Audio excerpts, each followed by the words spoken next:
ধরুন ২০২৩ সালের ২৪ এপ্রিল তৎকালীন শেখ হাসিনা সরকার মোহাম্মদ শাহাবুদ্দিনকে রাষ্ট্রপতি না করে আওয়ামী লীগের কোনো পোড়খাওয়া রাজনীতিককে রাষ্ট্রপতি করেছেন। যেমন ধরেন যে আব্দুল হামিদ, ওবায়দুল কাদের এরকম কাউকে করেছেন, বা আওয়ামী লীগের বর্ষিয়ান বা পোড়খাওয়া কোনো রাজনীতিককে রাষ্ট্রপতি করেছেন। তাহলে অভ্যুত্থানের সময় একজন পোড়খাওয়া পলিটিশিয়ান কিংবা অভ্যুত্থানের পরে অন্তর্বর্তীকালীন সরকারের সময়ে একজন পোড়খাওয়া রাজনীতিক যখন রাষ্ট্রপতি থাকতেন তখন তার ভূমিকা কেমন থাকতো, কিংবা এই যে রাজনৈতিক যে নেগোসিয়েশন হয়েছে একজন রাষ্ট্রপতি হিসাবে তিনি কতটা প্রভাব রাখতে পারেন। অনেকেই বলে থাকেন যে এই যে সর্বশেষ যে রাষ্ট্রপতি ছিলেন এটা আওয়ামী লীগের একটা ভুল সিদ্ধান্ত ছিল, ভুল বাছাই ছিল। এই জায়গায় যদি আওয়ামী লীগ একজন পোড়খাওয়া রাজনীতিককে রাষ্ট্রপতি করতেন, আওয়ামী লীগ পতনের পরেও অন্তত রাষ্ট্রপতির জায়গা থেকে কিছুটা সুফল পেতেন, এটা অনেকেই মনে করেন। বা সুফল না পেলেও বা রাষ্ট্রপতি দেশটাকে একটা ভালো পুনর্গঠনের দিকে নিয়ে যেতে পারতেন এবং সেই জায়গায় ভূমিকা রাখতে পারতেন। এটা আওয়ামী লীগের একটা খারাপ সিদ্ধান্ত এবং খারাপ সিদ্ধান্তের ফল তারা পেয়েছে। বিএনপিও একজন রাজনীতির বাইরের মানুষকে রাষ্ট্রপতি করেছিল, করে বিএনপি ক্ষমতা ছাড়ার পর ১-১১ দেখেছে এবং সেনা শাসন দেখেছে। ঠিক আওয়ামী লীগেরও সেই ভুল সিদ্ধান্তের পরে আমরা একটা প্রচ্ছন্ন সেনা সমর্থিত অন্তর্বর্তীকালীন সরকার বিগত কিছুদিন আগে দেখেছি। আর বাংলাদেশ এর আগে বিএনপি সরকারের পর ইয়াজউদ্দিন প্রেসিডেন্ট থাকার সময়ে আরেকটি সেনা শাসন দেখেছে ২০০৭ সাল থেকে। যদিও এটা অন্তর্বর্তীকালীন সরকার ছিল বা ইন্টারিম না, তত্ত্বাবধায়ক সরকার ছিল ২ বছরের, তবে সেনা সমর্থিত। ঠিক সেই ভুল থেকে এবার শিক্ষা নিচ্ছে বিএনপি এবার কোনো অরাজনৈতিক ব্যক্তিত্বকে, সাবেক কোনো আমলাকে রাষ্ট্রপতি করবে না। এই মোহাম্মদ শাহাবুদ্দিন যখন রাষ্ট্রপতির পদ থেকে পদত্যাগ করবেন এর আগেই আলোচনা উঠেছে বিএনপি একজন আমলাকে রাষ্ট্রপতি করতে যাচ্ছে, যিনি ১৩ বছরের অবসর ভেঙে এবার মন্ত্রিপরিষদ সচিব হয়েছেন। এরপরে আমরা আরো বেশ কয়েকজন সাবেক আমলার নাম শুনলাম। তবে বিএনপি স্পষ্টত এখন রেড লাইন দিয়ে দিয়েছে তারা রাজনীতির বাইরে কাউকে রাষ্ট্রপতি করবে না। তাহলে বিএনপি কাকে রাষ্ট্রপতি করছে? অর্থাৎ বিএনপি এখন কনফার্ম তারা নাসিমুল গনি, মাহবুবুল্লাহ, যাদেরকে আব্দুস সাত্তার, যাদেরকে নিয়ে আলাপ হচ্ছে, কেউ যারা এদেরকে নিয়ে আলাপ তুলেছেন, বিএনপি সেখানে রেড লাইন টেনে দিয়েছেন। বিএনপির কাছে এখন মোটামুটি একটা তালিকা আছে বলা যায়, যাদের থেকে একজনকে রাষ্ট্রপতি হিসাবে বাছাই করবে। সেই তালিকায় কারা আছেন এই নিয়ে একটা রিপোর্টও হয়েছে এবং বিএনপির চেয়ারম্যান, বর্তমান প্রধানমন্ত্রী জনাব তারেক রহমান, তিনিও এই হাই প্রোফাইলদের তালিকাটা যাচাই বাছাই করছেন। এখানে বেশ কিছু জিনিস দেখা হচ্ছে, অন্তত 3টা জিনিস: সাংগঠনিক অবস্থা, পড়াশোনা এবং ফ্যাসিবাদী আমলে তাদের ভূমিকা, এইসব বিষয়গুলো দেখা হচ্ছে আর কি। তো এর মধ্যে যে কয়েকজনের তালিকা হাতে আছে, এই তালিকার সবাই মোটামুটি এগুলোতে সবগুলোতেই পাস মার্ক পাবেন। পড়াশোনা বলেন, সাংগঠনিক কার্যক্রমের দক্ষতা বলেন, কিংবা ফ্যাসিবাদী আমলে ভূমিকা বলেন, সবকিছুতেই এই লোকগুলো পাস মার্ক পাবেন। সর্বশেষ একজন সাংবাদিক আমিন আল রশিদ, তিনি সম্ভবত এখন চ্যানেল 1-এ কাজ করেন, তিনি বলেছেন রাষ্ট্রপতি হচ্ছেন একজন নারী এবং তিনি এও বলেছেন তার নামের সঙ্গে মিল আছে, আ দিয়া শুরু, এরকম। এরপরে অনেকেই অনেক ধরনের নাম সাজেস্ট করছেন। তিনি আসলে কাকে ইঙ্গিত করেছেন? বিএনপি কি আদৌ কোনো নারীকে রাষ্ট্রপতি করবেন কিনা, বা বিএনপির যদি আপনি সর্বোচ্চ পর্যায়ে বা বিএনপির শীর্ষ নেতৃত্বে দেখেন, নারী হিসাবে শুধুমাত্র একজনই আছেন, সেলিমা রহমান, তার কথা শোনা যাচ্ছে। তবে আমি মনে করি না বিএনপি এই সময়ে ওই রকম নারী যিনি আসলে খালেদা জিয়া, বেগম জিয়ার মতো ক্যালিভার রাখেন, সেই রকম রাজনীতিক এখন বিএনপির মধ্যে আছে, বা মির্জা ফখরুল বলেন বা অন্যান্য বর্ষিয়ান রাজনীতিকদের মতো ক্যালিভার বহন করেন ওই রকম নারী নেতৃত্ব বা ওই রকম নারী নেত্রী কেউ একজন বিএনপিতে এখন আছেন যাকে বিএনপি রাষ্ট্রপতি করতে পারে, এরকম অন্তত আমি দেখতেছি না। অর্থাৎ বিএনপি যাদেরকে রাষ্ট্রপতি করবে না তারা হচ্ছে সাবেক আমলা কাউকে বিএনপি রাষ্ট্রপতি করবে না, এটা স্পষ্টত বিএনপি রাজনীতির কাউকেই রাষ্ট্রপতি করবেন। এবং নারীদের থেকেও বিএনপি সম্ভবত এবার কোনো নারী নেত্রীকে রাষ্ট্রপতি পদের জন্য বাছাই করবে না, এটাও আমি মোটামুটি দেখতে পাচ্ছি, এটা আমার আন্ডারস্ট্যান্ডিং। তবে বিএনপি যে সাবেক কোনো আমলাকে বা অরাজনৈতিক ব্যক্তিত্বকে যে রাষ্ট্রপতি করবে না, এটা মোটামুটি বিএনপি ইঙ্গিত দিয়েছে। বিএনপির একটি সূত্র যেটা জানিয়েছে যে ১-১১ সময় তৎকালীন রাষ্ট্রপতি অধ্যাপক ইয়াজউদ্দিন অরাজনৈতিক ব্যক্তি হওয়ায় রাজনৈতিক সংকট দৃঢ়ভাবে মোকাবেলা করতে পারেননি। যেমনটা পারেননি মোহাম্মদ শাহাবুদ্দিন। এর মূল্যায়ন দলের ভেতরে রয়েছে। ভবিষ্যতে সম্ভাব্য যে কোনো সংকট বিবেচনায় রেখে এবার রাজনৈতিক অভিজ্ঞতা সম্পন্ন কাউকে রাষ্ট্রপতি হিসাবে চায় দলটি। তবে চূড়ান্ত সিদ্ধান্ত নেওয়ার এখতিয়ার দলীয় চেয়ারম্যান ও প্রধানমন্ত্রী তারেক রহমানের কে দেওয়া হয়েছে বলে সূত্রটি জানায়। এখন কথা হলো বিএনপি কাকে রাষ্ট্রপতি করতেছে। নাম প্রকাশ না করার শর্তে বিএনপির এক যুগ্ম মহাসচিব বাংলা ট্রিবিউনকে বলেন, বাংলা ট্রিবিউনের একটা রিপোর্ট থেকে আমি এই তথ্যগুলো দিচ্ছি, সেখানে বলা হচ্ছে এবার রাষ্ট্রপতি পদে বিএনপি একজন ক্যারিয়ার সম্পন্ন রাজনীতিককে দেখতে চায়। খুবই গুরুত্বপূর্ণ, একজন যুগ্ম মহাসচিব বলছেন। বিএনপির যুগ্ম মহাসচিব পদে কারা আছেন আপনারা নিশ্চিতভাবে জানেন। তাদের একজন বলছেন যে একজন ক্যারিয়ার সম্পন্ন রাজনীতি ক্যারিয়ার সম্পন্ন বা ক্যারিয়ার সম্পন্ন রাজনীতিবিদকে বিএনপি দেখতে চাচ্ছে। বিএনপির ক্যারিয়ার কাদের আছে, রাজনীতির ক্যারিয়ার কাদের আছে? মির্জা ফখরুল ইসলাম আলমগীর সবার আগে যে নামটা আসে।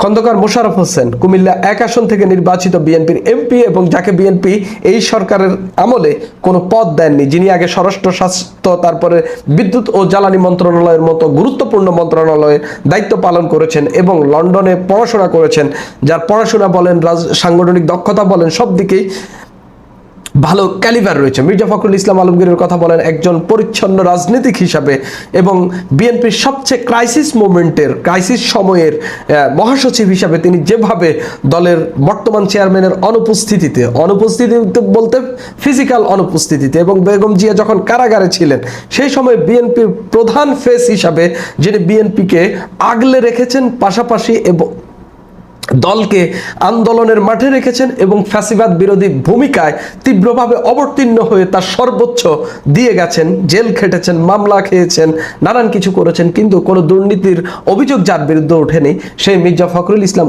আলমগীরের বা এই রকম নেতা আসলে আপনি কোথায় পাবেন? তারপরে যার নাম শোনা যাচ্ছে আব্দুল মঈন খান, ডক্টর আব্দুল মঈন খান, যিনিও একজন অধ্যাপক এবং শিক্ষা দীক্ষায় বলেন আগের বিএনপির শাসনামলগুলোতে যিনি বেশ কয়েকটি মন্ত্রণালয়ের দায়িত্ব পালন করেছিলেন এবং সর্বশেষ যার নাম রয়েছে তিনি হলেন ভারপ্রাপ্ত রাষ্ট্রপতি মেজর হাফিজউদ্দিন আহমেদ। বর্তমানে যিনি ভারপ্রাপ্ত রাষ্ট্রপতি স্পিকার হিসেবে এই দায়িত্ব পেয়েছেন, তার নামও শোনা যাচ্ছে। এর বাইরে আমি আরেকজনের নাম বলতে চাই, তিনি হলেন বিএনপি স্থায়ী কমিটির সদস্য নজরুল ইসলাম খান। এই 5 জন থেকে একজন রাষ্ট্রপতি হবেন, এটা আপনি মোটামুটি লিখতে পারেন। এখন আপনি আমাকে যদি বলেন এটাকে একটু ছোট করে দেন, তাহলে আমি 3 জনের নাম বলবো, মির্জা ফখরুল ইসলাম আলমগীর, হাফিজউদ্দিন আহমেদ এবং খন্দকার মোশাররফ হোসেন। মির্জা ফখরুল ইসলাম আলমগীর দলের ভেতরে বিএনপির এখন যে সাংগঠনিক কাঠামো, এটার মধ্যে মোটামুটি বলা যায় যে এটা মির্জা ফখরুল ইসলাম আলমগীরের তৈরি করা কাঠামো এবং তিনি যেভাবে চেয়েছেন সেই কাঠামোতেই এখন আছে। এবং এই যে মন্ত্রণালয় বিএনপি সরকার তৈরি করেছে বা যে একটা মন্ত্রী পরিষদ তৈরি করেছে, এখানেও মির্জা ফখরুল ইসলাম আলমগীরের খুব ভালো প্রভাব রয়েছে এবং বাছাইয়ের ক্ষেত্রে তিনি দলের প্রধানকে সহায়তা বলেন বা আইডিয়া দেওয়া বলেন বা পরামর্শ দেওয়া বলেন, সব কিছুই তিনি দিয়েছেন এবং তার অনেকগুলোই ইমপ্লিমেন্ট হয়েছে এবং দলের প্রধানের সঙ্গে তার সম্পর্ক খুবই দুর্দান্ত। যদি বলেন এক কথায় তার সুবর্ণ সুযোগ রয়েছে এবং সম্ভাবনা রয়েছে। তবে মির্জা ফখরুল ইসলাম আলমগীর জামাতে ইসলামীর তীব্র সমালোচক হিসাবেও নিজেকে উপস্থাপিত করেছেন। এখন রাষ্ট্রপতি হতে হয় সব দলের, সেই জায়গা থেকে মির্জা ফখরুল ইসলাম আলমগীরের যে তিনি জামাতকে কিছুদিন আগেও গণতন্ত্রে বিশ্বাস না করা একটি দল হিসেবে আখ্যা দিয়েছেন, তিনি বলেছেন জামাত একটি রেজিমেন্টেড ফোর্স, সেই জায়গা থেকে জামাত তো পরামর্শ নেওয়া হবে কিনা আমি জানি না, তবে রাষ্ট্রপতি করার ক্ষেত্রে জামাতকে খুশি করার একটা প্রয়াস বিএনপি চালাবে। সেই জায়গা থেকে আমি মনে করি মির্জা ফখরুল ইসলাম আলমগীরের একমাত্র পয়েন্ট যেটার কারণে হয়তোবা তাকে রাষ্ট্রপতি নাও করা হতে পারে, এর বাইরে সব প্যারামিটারে এগিয়ে হচ্ছেন তিনি। দ্বিতীয়ত আমি যাকে এগিয়ে রাখবো তিনি হলেন বর্তমান যিনি ভারপ্রাপ্ত রাষ্ট্রপতি আছেন তিনি মোটামুটি স্পিকার হিসেবে দায়িত্ব পালন করে নিজের দক্ষতা দেখিয়েছেন এবং তিনি মোটামুটি সব দলের মন জয় করেছেন এবং আস্থা অর্জন করেছেন এবং জামাতে ইসলামীও বেশ কয়েকবার বলেছেন মাননীয় স্পিকার আপনি খুব ভালো করছেন এবং সময় বন্টন খুব আহামরি কিছু ঘটেনি। বিএনপি সংবিধান সংস্কার পরিষদের শপথ না নেওয়ার পর অনেকেই ভেবেছিল জামাত প্রায় প্রতিদিনই ওয়াকআউট করবে। আমরা এখন পর্যন্ত সংসদে সম্ভবত 3 থেকে 4 বার ওয়াকআউট দেখেছি, সেটা মাত্র 2টা স্পিকারের ভালো ভূমিকার কারণে এবং স্পিকার সবার ক্ষেত্রে মোটামুটি নিরপেক্ষ থেকেছেন। মন্ত্রী বলেন, এমপি বলেন, প্রভাবশালী এমপি বলেন, সবার ক্ষেত্রেই তিনি নিরপেক্ষ ছিলেন। এরপরে যিনি থাকবেন তিনি হলেন খন্দকার মোশাররফ হোসেন। বিএনপি তাকে কোনো পদ দেয়নি, এটাই একমাত্র বড় ক্লু যে হচ্ছে তিনি রাষ্ট্রপতি হওয়ার পথে রয়েছেন।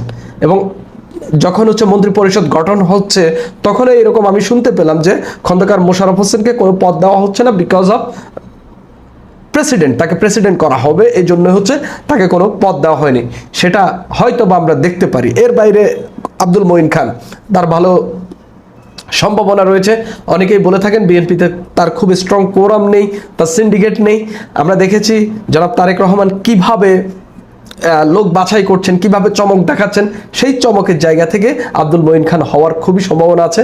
নজরুল ইসলাম খান, যাকে আমি একজন রাজনৈতিক পোয়েট হিসাবে চিনি, পোয়েট হিসাবে দেখি, তিনি দলের ভেতরে কাজ করেন। নির্বাচনের সময় তাকে আসনে প্রার্থী করার জন্য বলা হয়েছিল, তিনি স্বেচ্ছায় দলের নির্বাচনী প্রধান হিসাবে কাজ করেছেন, কোনো জায়গায় এমপি হওয়ার খায়েশও দেখাননি। সেই নজরুল ইসলাম খানও পেতে পারেন একটা রিওয়ার্ড হিসাবে, এবং তিনি একজন স্বচ্ছ রাজনীতিক হিসাবে পরিচিত এবং মোটামুটি সবার কাছে গ্রহণযোগ্য। আমি মনে করি 1 নম্বরে থাকবে মির্জা ফখরুল ইসলাম আলমগীর, 2 নম্বরে মেজর হাফিজউদ্দিন আহমেদ, 3 নম্বরে যিনি থাকবেন তিনি হলেন খন্দকার মোশাররফ হোসেন। আশা করি এই 3 জন থেকেই একজন রাষ্ট্রপতি হওয়ার সম্ভাবনা অনেক বেশি। রাষ্ট্রপতি জনাব শাহাবুদ্দিন সাহেবের পদত্যাগের পর ভারপ্রাপ্ত রাষ্ট্রপতি রূপে মেজর হাফিজ দায়িত্ব গ্রহণ করেছেন। সামনের যে পার্লামেন্ট, সেই পার্লামেন্টে একজন রাষ্ট্রপতি নির্বাচিত হবেন। প্রায় সবাই বিভিন্ন অ্যাঙ্গেল থেকে নানা রকম কথাবার্তা বলছেন।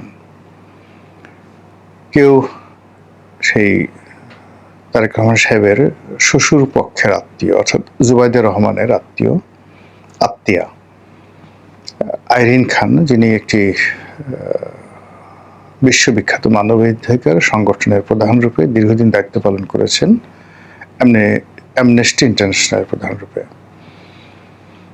তো তাকে ভারপ্রাপ্ত রাষ্ট্রপতির পরিবর্তে নির্বাচিত রাষ্ট্রপতি রূপে আগামীতে দেখা যাবে, এরকম কথা বিএনপি সংশ্লিষ্ট লোকজন বলার চেষ্টা করছেন। এমনিতে এবছর যেটা হলো যে বিএনপি রাজনীতিতে বগুড়া এবং সিলেট খুবই গুরুত্বপূর্ণ। বেগম জিয়া যখন রাজনীতি করতেন তখন বগুড়া এবং ফেনী এবং একই সঙ্গে দিনাজপুর, এই 3টি জেলার গুরুত্ব ছিল। দিনাজপুর বেগম জিয়ার বাবার বাড়ি বা মায়ের বাড়ি, নানা বাড়ি সম্ভবত। আর এখানে ফেনীতে বেগম জিয়ার নিজের বাড়ি, মানে তার বাবার বাড়ি, আর স্বামীর বাড়ি হিসেবে বগুড়া। এই 3টি জেলার খুবই গুরুত্ব ছিল। এখন সেই গুরুত্বটা চলে এসছে বগুড়া এবং একই সঙ্গে সিলেট, যেখানে জুবাইদুর রহমানের বাড়ি।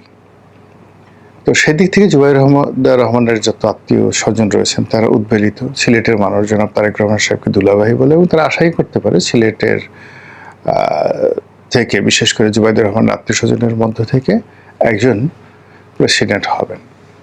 তা আমার বক্তব্য হলো যে তাই যদি হয় তাহলে কেন জুবাইদুর রহমান নন?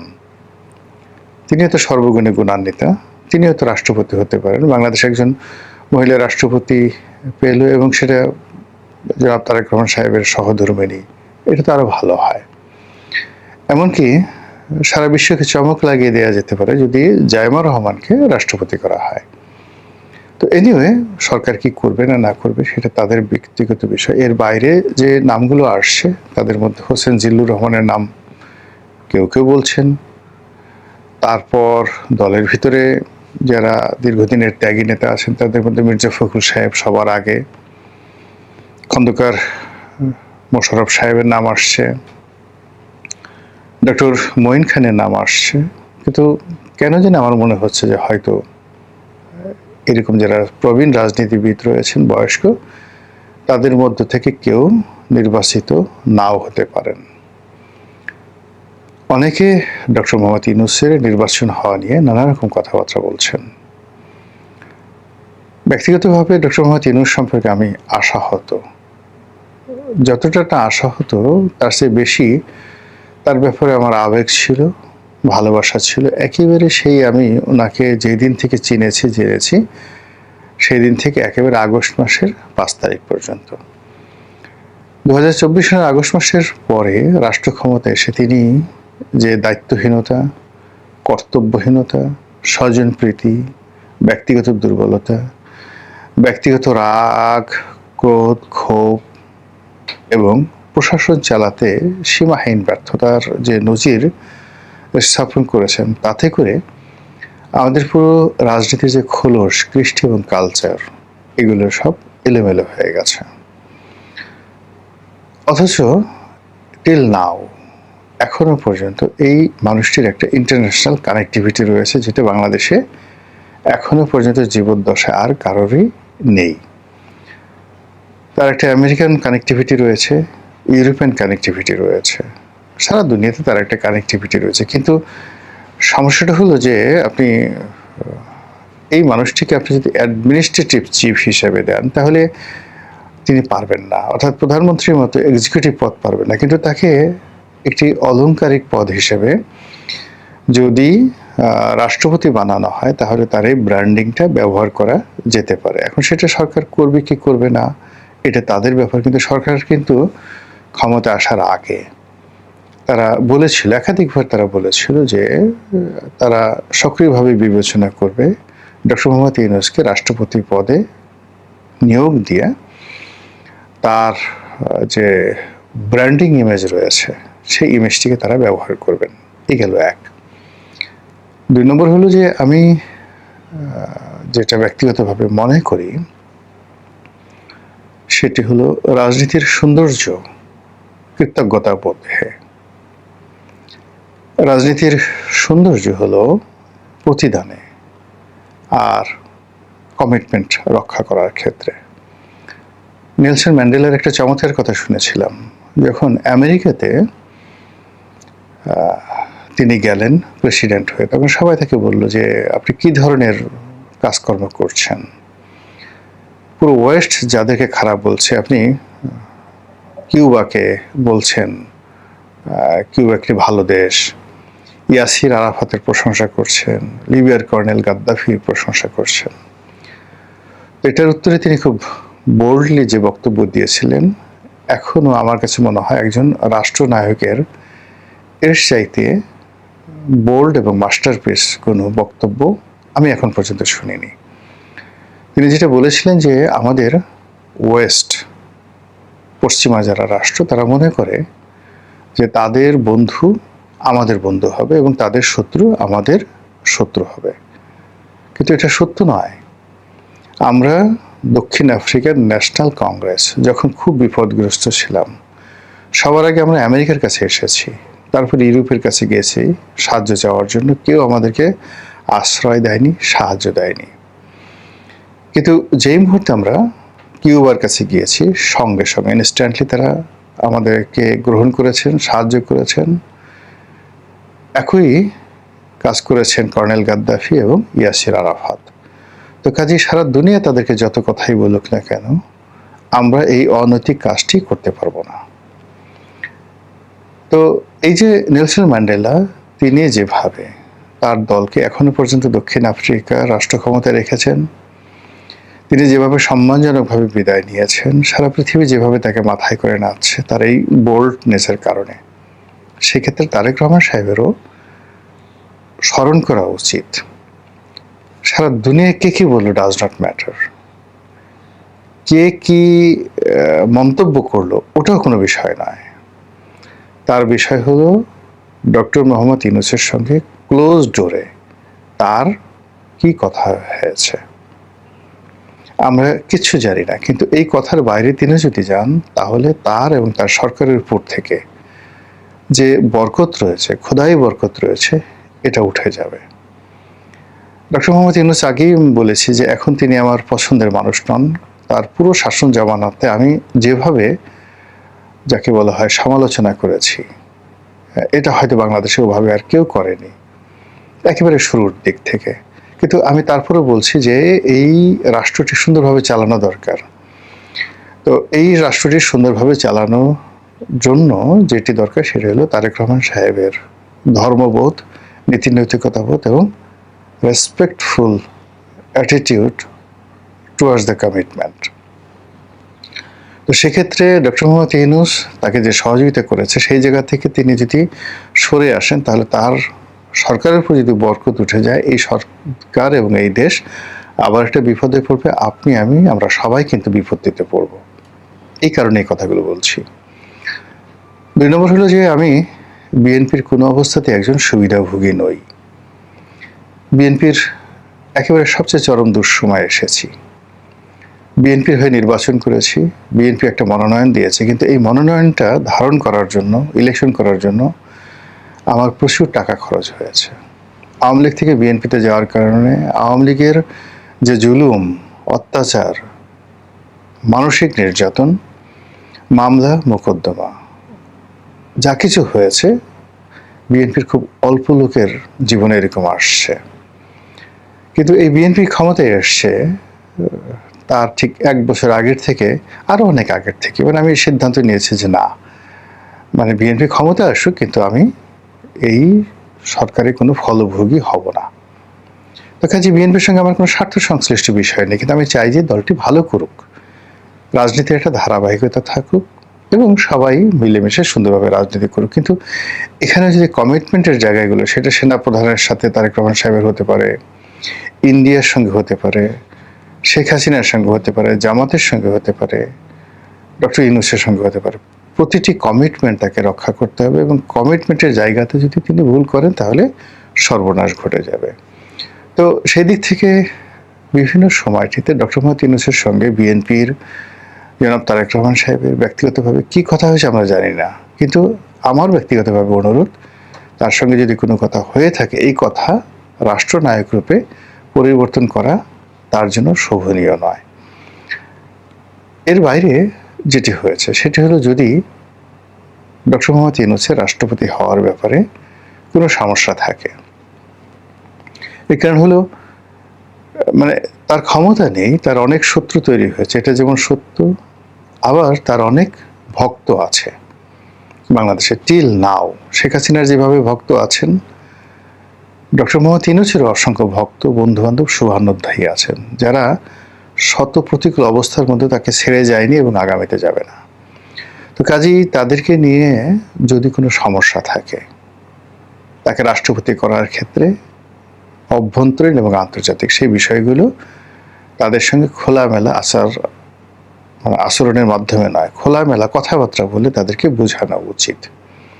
তারা অবুঝ নন, কিন্তু এই জায়গাটাতে যদি একটা ফাঁক থেকে যায়, একটা ফোকর থেকে যায়, এবং সেই ফাঁক এবং ফোকরের ভিতর দিয়ে যদি আবার নতুন কোনো ম্যাটিকুলাস ডিজাইন সামনে আসে, সেটা জনাব তারেক রহমান সাহেবের সরকারের পক্ষে কোনো অবস্থাতেই মোকাবেলা করা সম্ভব নয়। আমার এটাই মনে হয়েছে স্বাভাবিকভাবে, এবং একজন নাগরিক হিসেবে আমার কাছে যেটা মনে হয়েছে, আমার নিজের মতামত বলা, সেটা আমি বললাম। বাকি যারা ক্ষমতায় রয়েছেন তাদের মেজাজ, তাদের মর্জি এবং তাদের ইচ্ছার উপর অনেক কিছু নির্ভর করবে। মহান আল্লাহ আমাদের সবাইকে হেদায়েত দান করুন এবং হেফাজত করুন।